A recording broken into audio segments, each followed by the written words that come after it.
کتنی بڑی بات ارشاد فرمائی، فرمایا لا تقنطوا من رحمت اللہ، تم نے میری رحمت سے نا امید نہیں ہونا، اللہ کی رحمت سے نا مالک کیا ملے گا؟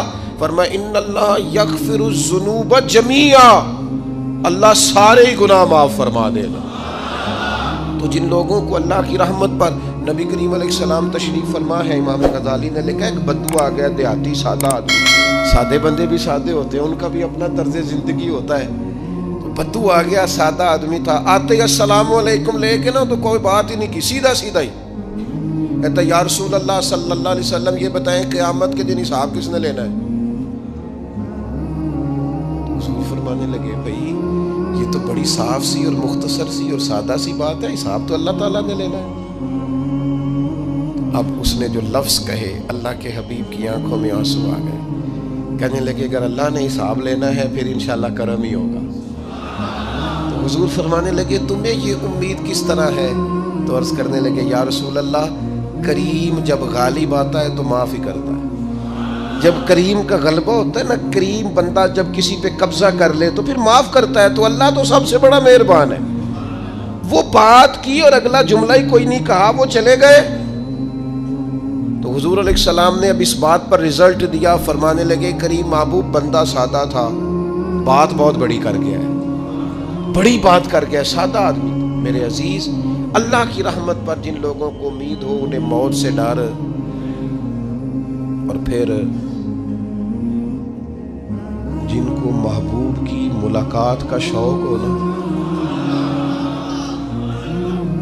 ہم نے جان دے دی وعدہ دیدار پر، ہم سے وعدہ کیا گیا تھا کہ تم مرو گے نا تو تمہیں دیدار ملے گا، تو ہم نے جان ہی دے دی وعدہ دیدار پر، جان ہی دے دی وعدہ دیدار پر۔ اور پھر فرماتے ہیں نقد اپنا دام ہو ہی جائے گا، فرماتے ہیں ہم نے جان دی ہے اس وعدے پر کہ وہ ملے گا، تو امید ہے کہ یہ سودا ادھار نہیں، جیسے ہی قبر میں جائیں گے سامنے حضور کی زیارت نصیب ہو جائے گی۔ اس لیے لحد میں بھی عشق رخ شاہ کا داغ لے کے چلے، اندھیری رات سنی تھی سو چراغ لے کے چلے۔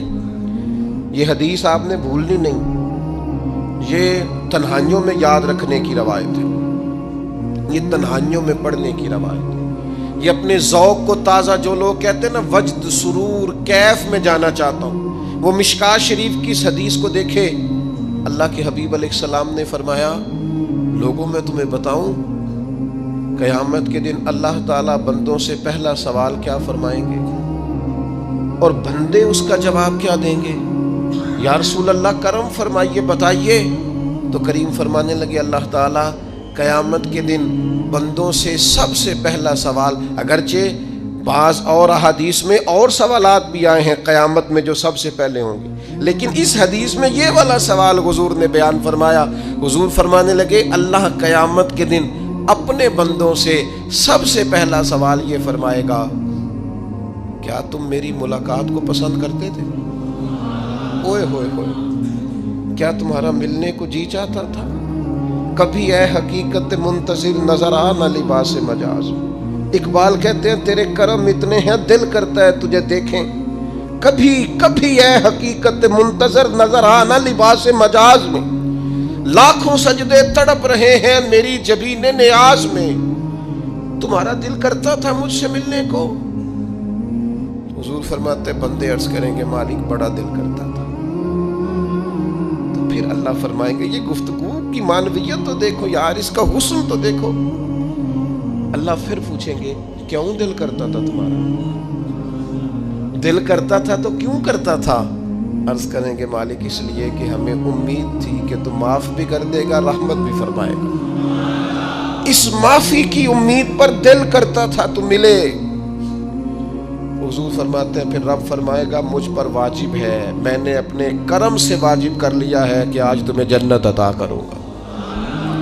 یہ جو ملاقات ہے نا، ملاقات کہ وہ ملیں گے، ان سے ملاقات ہوگی۔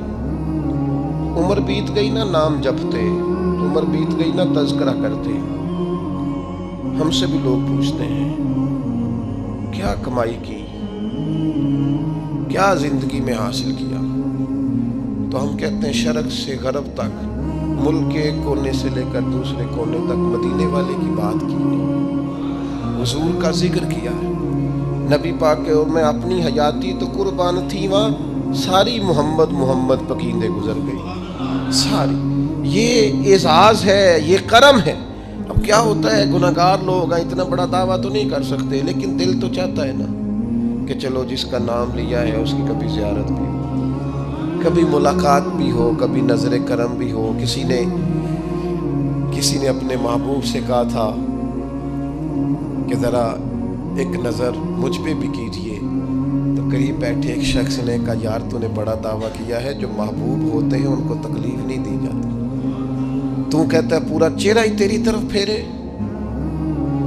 تو پھر اس نے اس درویش سے پوچھا کہ میں بھلا پھر کیا کروں، میرا دل تو میرا بھی کرتا ہے نا، چلو یہ تو آپ کی بات ٹھیک ہے کہ اب میں محبوب سے کہوں کہ اتنی تکلیف کرے کہ میری طرف پورا رخ پھیرے تو ٹھیک نہیں، تو پھر بتائیں میں کیا کروں؟ تو اس نے کہا ان راہوں میں کھڑا ہو جا جن راہوں کی طرف وہ کریم دیکھتا ہے۔ چلو اسی با کردار کو دیکھتے دیکھتے بیچ میں تیرے اوپر بھی نظر، مجھ پہ محشر میں نصیر ان کی نظر پڑ ہی گئی، مجھ پہ محشر میں نصیر ان کی نظر۔ اوئے ہوئے، اللہ کرے آپ کو بھی وہ لطف آئے جو مجھے آ رہا۔ کہتے مجھ پہ محشر میں نصیر ان کی نظر، یہ انتہائی عاجزی ہے کہنے والے کی۔ اس نے بالکل اپنے آپ کو ختم کر کے کہا کہ میں قابل تو نہیں تھا، اور میں پھر تکلیف دیتا کہ میری طرف دیکھیں، اسپیشل میرے لیے وقت نکالیں، پر کرم یہ ہوا کہ مجھ پہ محشر میں نصیر ان کی نظر پڑ ہی گئی۔ کہنے والے اسے کہتے ہیں خدا کا کرنا، کہنے والے اسے کہتے ہیں خدا کا کرنا۔ اللہ نے کیا کہ نظر مجھ پر پڑ ہی گئی، اور جب پھر پڑ گئی تو تیری ایک نظر کا کمال ہے اور میری زندگی کا سوال ہے۔ بس جب پڑ گئی تو سو پھر پڑ گئی۔ موت سے وہ بندہ کبھی نہیں ڈرتا جسے ملاقات کا شوق ہو، ملنا چاہے داتا علی اجویری سے اور موت سے ڈرے، ملنا چاہے حضرت غوث پاک جیلانی سے اور پھر موت سے ڈرے۔ زندگی گزری ہو علی علی کرتے پھر موت سے ڈرے، عمر بھر سیدنا عثمان غنی کی سخاوت کی بات کی ہو اور پھر جنت میں جا کے ان سے ملنے کا شوق پیدا نہ کرے، ساری زندگی سیدنا فاروق کا عدل بیان کیا ہو، ساری زندگی ان کے انصاف کا تذکرہ کیا ہو، پوری امت کو بتایا ہو کہ اگر جینا چاہتے ہو تو عمر کے رستوں پر چلو، اور پھر یہ موت سے ڈرے اور مر کے جناب فاروق اعظم کی زیارت کو پسند نہ کرے۔ جسے صدیق کی وفائیں یاد ہو، جنہیں جناب ابو بکر صدیق کا عشق یاد ہو، وہ پھر ان کی زیارت نہ کرنا چاہے اور ساری عمر حضور کی نعت پڑھی ہو۔ مانا نہیں آتا تھا پھر بھی کہا بلغ العلا بکمالہ کشف الدجا بجمالہ حسنت جمیع خصالہ صلو علیہ والہ سے نہیں ترجمہ آتا تھا، پر جب بھی کو پڑھتا تھا یہ بھی جھومتا تھا، مولا یا صلی وسلم دائماً۔ میں آپ کو بتاتا ہوں، توتلا آدمی، توتلا اور دیوانہ مجذوب بیچارہ، سمجھ نہیں، توتلا بولنا بھی ٹھیک نہیں آتا۔ مجھے نماز کا سلام پھرا تو وہ جلدی آ گئے، وہ ایک مجذوب آدمی تھے، سادے تھے، تو سلام لی تو کہنے لگے میں گل کرنی سی، تو میں نے ان سے کہا کہ تھوڑی دیر کے بعد ملتے ہیں۔ سادہ آدمی ہے، اللہ مجھے معاف کرے، میں کوئی نقل تو نہیں ان کی اتار سکتا، اس زبان کو ہم توتلی نہیں کہتے، ہم اس زبان کو بلالی زبان کہتے ہیں۔ یہ بڑی خوبصورت زبان ہوتی ہے، یہ جو توتلے لب و لہجے ہوتے ہیں نا، وہ جب بچہ پوری طور پہ اماں نہیں کہہ سکتا، توتلا ہوتا ہے تو کوئی مزہ آتا ہے اماں کو اماں کہلوانے میں۔ جب وہ پوری طور پر باپ کو بابا نہیں کہہ سکتا اور توتلا ہوتا ہے تو کوئی مزہ آتا ہے کہنے میں۔ وہ جب دادی نانی دادا کہتا ہے تو دادے کا دل کرتا ہے یہ 100 بار کہے، چونکہ اسے کہنا نہیں نہ آتا، لیکن اس توتلاہٹ میں جو اس کو لطف آتا ہے۔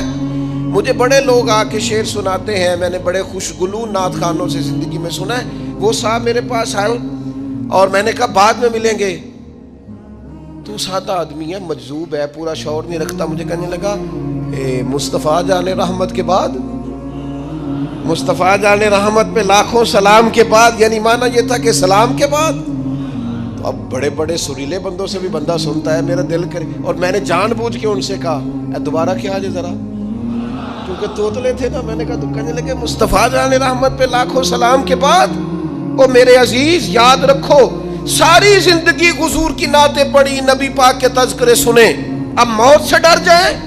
حالانکہ موت تو ایک پل ہے، پل سے گزریں گے تو سامنے اللہ کا دیدار بھی ہوگا، مدینے والے کی زیارت بھی نصیب ہوگی.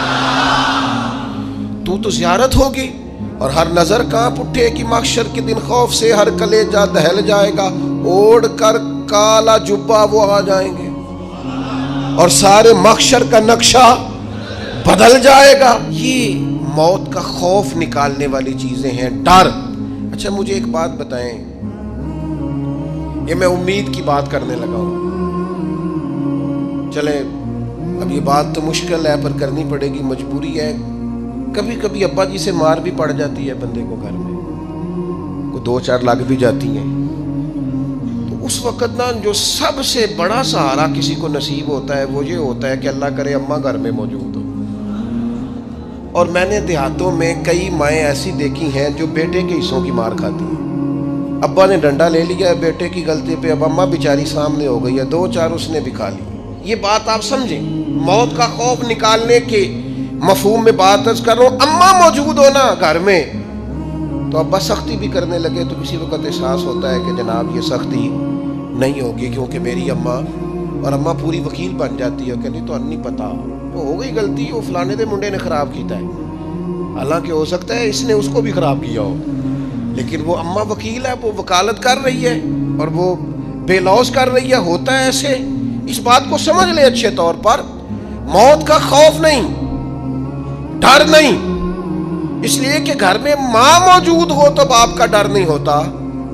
تو قبر حشر میں تو رسول کریم موجود ہے، وہاں تو نبی کریم موجود ہے، وہاں تو اللہ کریم اپنی رحمت فرمائے گا بندوں پر.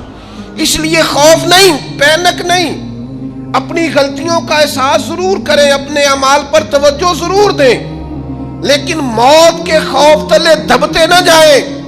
انشاءاللہ صبح قیامت کرم ہوگا. میرے نبی پاک علیہ الصلوۃ والسلام نے تو فرمایا ہے بس ہم نے ایمان کامل لے کے جانا ہے دنیا میں. حضور نے فرمایا ہے جس طرح 14ویں رات کا چاند چمکتا ہے اس طرح میرے غلاموں کے چہرے چمکیں گے قیامت کے. اللہ کے رسول صلی اللہ علیہ وسلم فرماتے ہیں جسم کے جن جن حصوں پر وضو کا پانی لگتا رہا وہ قیامت میں چمکیں گے. دور سے لوگ ان کا نور دیکھیں گے، پتہ چلے گا وہ محمد عربی کے غلام آ رہے ہیں. یہ کرم ہوگا صبح قیامت، یہ عطائیں ہوں گی. اس لیے مومن موت سے ڈرتا. سیدنا بلال حبشی رضی اللہ تعالیٰ عنہ، آخری وقت ہے، نزع کا عالم طاری ہے، اور یہ گفتگو دیکھیں غلاموں کی. آپ کی اہلیہ رو پڑی، کہنے لگی ہائے ہائے افسوس. حضرت بلال فرمانے لگے کیا ہوا؟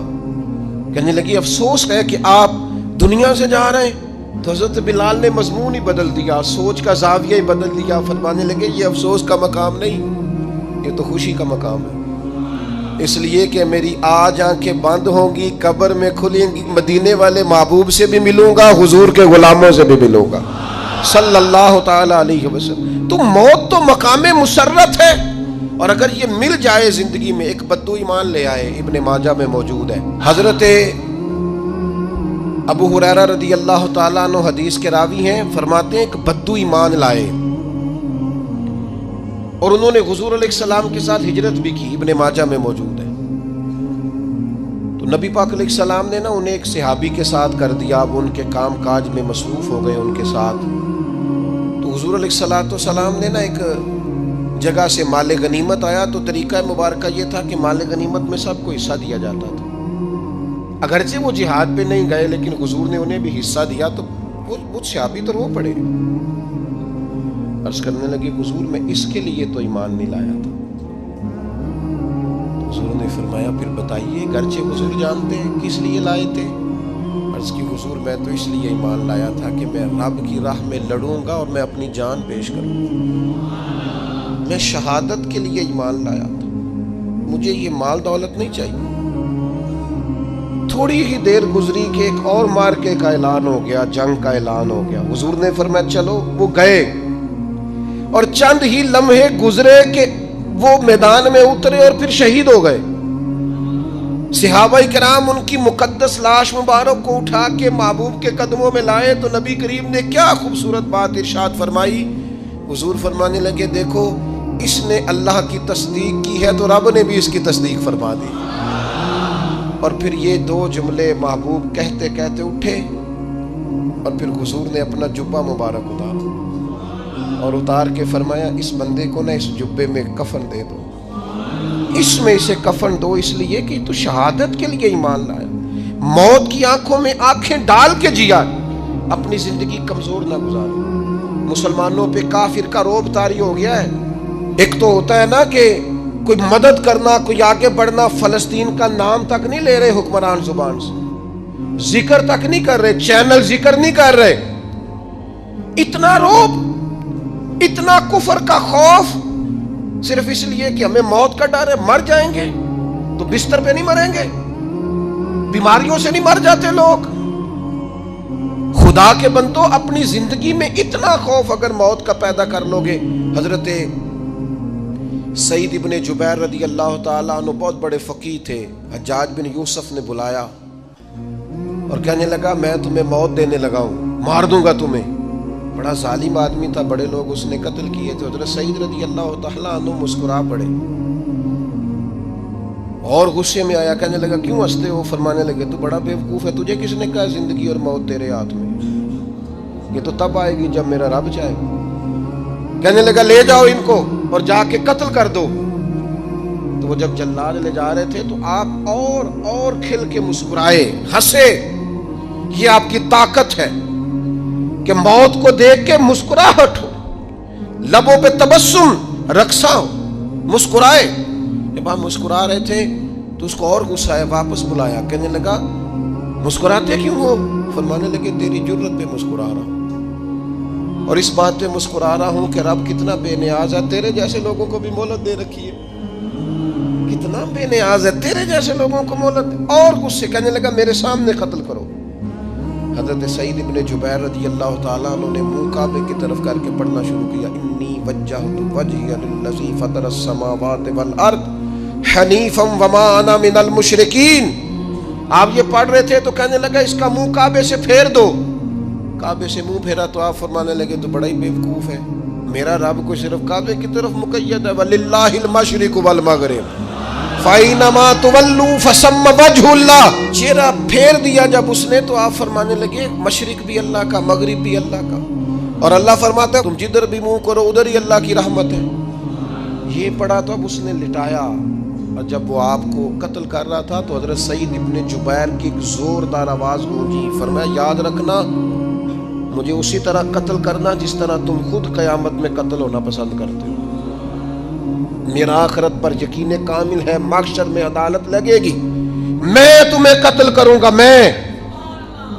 حضرت سعید ابن جبیر کی وہ جرت تھی کہ دربار سارا لرز گیا حجاج کا. حضرت سعید ابن جبیر رضی اللہ تعالیٰ عنہ کہنے لگے اللہ اسے میرے بعد کسی پر مسلط نہ کرنا, میرا قتل آخری ہو, میرے بعد نہ ہو. ڈر گئے لوگ, سہم گئے, اور وہ جو جلاد آپ کو قتل کر رہا تھا اس کے بھی ہاتھ کانپ رہے تھے. اتنی جرت, موت کا ایک منٹ کے لیے خوف نہیں. حضرت سعید ابن جبیر رضی اللہ تعالیٰ عنہ شہید ہو گئے تو اتنا خون نکلا, اتنا خون نکلا, اتنا خون نکلا, خون بند ہی نہیں ہو رہا. ایک طبیب بیٹھا تھا, ہانپتے کانپتے ڈرے ہوئے سہمے ہوئے. حجاج کہنے لگا اس سے اتنا خون؟ تو کہنے لگا بادشاہ میں نے سالوں مریض دیکھے ہیں, اس کو پتہ چل جائے نا مرنے والا ہوں وہ تو اتنا خوف میں آتا ہے, پہلے ہی اس کا سارا خون جم جاتا ہے اور سکڑ جاتا ہے اور اس کا خون جل جاتا ہے. یہ جو بندہ تم نے شہید کیا ہے نا اس میں ایک رتی برابر بھی موت کا خوف نہیں, موت کے خوف سے بے نیاز تھا, اتنا خون نکلا. حضرت سعید ابن جبیر شہید ہوئے اسی دن حجاج کے پیٹ میں درد شروع ہوا, صرف 15 دن. حجاج بعد میں زندہ رہا ہے 15 دن, اور ساری رات تڑپتا تھا, کہتا تھا مجھے خواب میں آ کے پیروں سے گھسیٹتے. حضرت سعید ابن جبیر چلاتا تڑپتا 15 دنوں کے اندر. طبیبوں نے کہا تیرا جو مرض ہے یہ کوئی آسمانی عذاب ہے. میرے عزیز موت سے ڈرے نہیں, بلکہ جو ظالم ہو ان کو ڈرا دیں, یہ مومن کی شان ہے. اپنی زندگی کے اندر سے موت کا خوف نکال دیں، تاکہ زندگی کے جو دن ہیں وہ جیے تو جا سکیں، وہ انسان مضبوطی سے وقت سے گزار سکے۔ حضرت علی شیر خدا رضی اللہ تعالیٰ عنہ نا وہ جیکٹ نہیں پہنتے تھے جنگی، جو کمر پہ پیچھے لوگ پہنتے تھے نا، تلوار کوئی مارے تو زخم نہ ہو۔ تو کسی نے مولا علی شیر خدا رضی اللہ تعالیٰ عنہ سے فرمایا پشت پر آپ وہ جیکٹ نہیں پہنتے لوہے کی؟ آپ فرمانے لگے پشت تو دکھانی نہیں تو کہنے لگے موت سے ڈر نہیں آتا؟ فرمایا بالکل بھی نہیں، اور فرمایا مجھے بالکل ڈر نہیں آتا کہ میں موت پر آ گروں یا موت میرے اوپر جا گرے۔ ہم تو شہادت حضرت خالد بن ولید رضی اللہ تعالیٰ عنہ ایک دن نوجوانوں کو خطاب کرتے کرتے کہنے لگے موت سے کبھی نہ ڈرنا، میں نے ساری زندگی جنگوں میں گزاری ہے، میرے وجود پر ایک ذرہ بھی جسم کا حصہ ایسا نہیں جس پر زخم نہ ہو۔ اور جو کہتے کہتے رو پڑے، فرمانے لگے یہ بات کرتے کرتے رو پڑے، فرمانے لگے دیکھ لو زندگی ساری میدانوں میں گزاری ہے، لیکن شہادت اللہ تعالیٰ نے میرے لیے وہاں نہیں لکھی تھی، یہاں اللہ تعالیٰ نے اپنی رحمت کے لیے موت میرے لیے لکھی تھی، تو یہ تو اللہ کا کرم ہے۔ قریب ایک بزرگ صحابی اور بیٹھے تھے، فرمانے لگے آپ کی نیت شہادت کی تھی، انشاءاللہ آپ قیامت میں شہیدوں میں ہی کھڑے کیے جائیں گے۔ تو میرے عزیز خوف نہیں موت کا۔ آخر میں 2-3 گزارشات عرض کرنی ہے۔ ایک تو میری آپ سے گزارش ہے، جنہوں نے ابھی تک قرآن مجید کی تلاوت شروع نہیں کی، وہ ابھی سے آج سے 10 منٹ ٹائم ہو تو مسجد میں بیٹھ کے ایک رکوع پڑھ کے جائیں، قرآن مجید نہیں چھوڑنا۔ رمضان کا تعارف یہ ہے کہ شہر رمضان الذی انزل فیہ القرآن، تو قرآن مجید سے دلچسپی۔ دوسری میری گزارش ہے راشن بانٹنے والوں سے بھی کہ مہربانی کریں لائنوں میں لگانا چھوڑ دیں، اور لینے والوں سے بھی میری عرض ہے کہ اللہ تعالیٰ سارا سال عطا کرتا ہے، 3-4 ہزار کے لیے کیوں اپنے آپ کو آپ تکلیف میں ڈالتے ہیں؟ سارا سال اللہ دیتا ہے۔ اور پھر میری آپ سے یہ بھی اپیل ہوگی کہ طبیعتوں میں حلم پیدا کریں، بردباری پیدا کریں، یہ بڑی ضروری چیز ہے۔ مثبت سوچیں لائیں، روزہ ہماری تربیت کرتا ہے۔ اور پھر آپ سے یہ بھی اپیل کروں گا رمضان شریف کی مقدس گھڑیوں میں صرف اپنے لیے نہیں سوچے، امت کے لیے سوچیں، بالخصوص فلسطین کے مسلمانوں کے لیے کم از کم دعا مومن کا ہتھیار ہے، وہ تو جم کے کریں اللہ کے حضور۔